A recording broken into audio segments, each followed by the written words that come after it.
Hello team, and welcome back to another educational video. Today I want to talk about something that you might already know about, but you might not. So if you have been told you have a thyroid problem, if you've been told that your blood labs are normal, but you still don't feel quite right, you maybe don't know if it's an underactive thyroid or whether you have an autoimmune disease, and you sat there like, what do I even do? What even is Hashimoto's? If nobody has explained this to you, I'm about to do it today. This video is going to clear up everything you need to know about Hashimoto's, what it does, what it is, and how it affects your body. It's going to be simple, it's not going to be overcomplicated, no fluff, just the real reality of what it is. The real reality?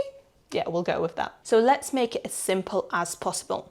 Hashimoto's is an autoimmune disease. This means that your immune system, instead of protecting you like it would normally, it actually starts attacking your own body. And in this case of Hashimoto's, it's actually attacking your thyroid gland, which is here. And your thyroid is very important. It's responsible for things like your energy, your weight, your metabolism, hormones, skin, hair, nails, body temperature, absolutely everything. It's so small, yet it controls your whole system. So when your immune system starts attacking it, it slowly starts to damage your thyroid over time. And this is why so many people get confused between hypothyroidism and Hashimoto's, because Hashimoto's is not the same as hypothyroidism, okay? Hashimoto's is the root cause of 90% of hypothyroid cases in women, which is very high.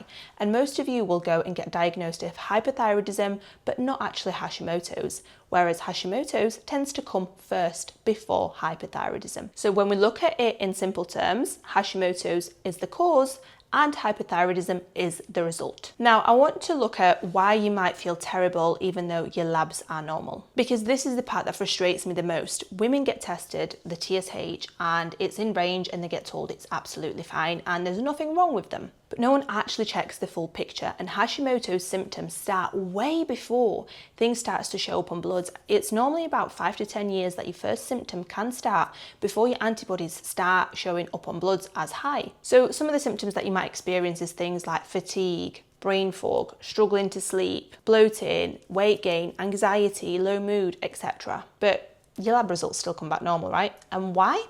Because the autoimmune attack is happening in the background. Your body is struggling. It's starting to tell you that something is not right, but it hasn't fully crashed just yet. And instead of catching it early, like we would do in functional medicine, what your doctor does is says, okay, come back in 3 to 6 months' time, come back in a year, let's see what's going on. By that time, things will have gone worse. If you haven't intervened in that moment, things will get worse. Because how are you expecting things to improve if you are not putting things into place for you to feel better? Now, when it comes to the problem, and the biggest mistake that people are making is treating Hashimoto's like it's a hyperthyroid problem. It is not, because in reality, it's actually an immune system problem. So if you're taking levothyroxine, yes, you are supporting the T4 thyroid hormone, which is very important, but what you are not doing is addressing the root cause of why your body is attacking itself in the first place. And that's why most people will say, well, I'm on medication, but I still feel like shit. My doctor told me that I just need to take levothyroxine. There is no different treatment for Hashimoto's. Let me tell you, yes, there is. And if I could get all these doctors in a room and put them in front of me, I would love to educate them on it, because they clearly have no idea. Now, there are a small number of doctors that know this, but most don't. And for what reason, I have no idea, but it's really frustrating. Now, let's get into the interesting part. What causes Hashimoto's? Let's look at the root causes, because this is obviously very, very important. Hashimoto's doesn't happen just randomly. There is always a trigger. Even if it runs in the family, yes, you have the genes for it, but you have to physically pull the trigger on something for it to become active. Now, most of the things that I see in people, it's things like gut, being in poor gut health basically, nutrient deficiencies, chronic stress, hormonal imbalances, environmental factors like toxins, and severe infections like EBV, for example. And for me personally, it was a mix of things, okay? One of them was mycotoxins, which then led to gut issues, and obviously then Hashimoto's, hypothyroidism, etc. So it's a knock-on effect, and a few things can work together, like even stress was a big one for me. So things went hand in hand. You don't have to have one, you don't have to have two, you can have all of them or just one as well. But what you need to realize is that if you have one of these things, you will more than likely have the others as well. And this is the most important thing when it comes to the root causes and plans. It's not a one size fits all, because what is my root cause might not be your root cause, and it might have happened in a completely different way. This is why things need to be personalized to the person based on the medical history, based on their background and lifestyle. So identifying it is very important, otherwise you'll be stuck in this constant vicious cycle. Okay, so if you sat here and thinking, all right, yeah, Dom, this makes sense, thank you, but what do I actually have to do now moving forward? So the first thing I want you to do is look at the bigger picture. Get a full thyroid panel done. TSH, T4, T3, reverse T3, both thyroid antibodies for Hash's TPO and TG.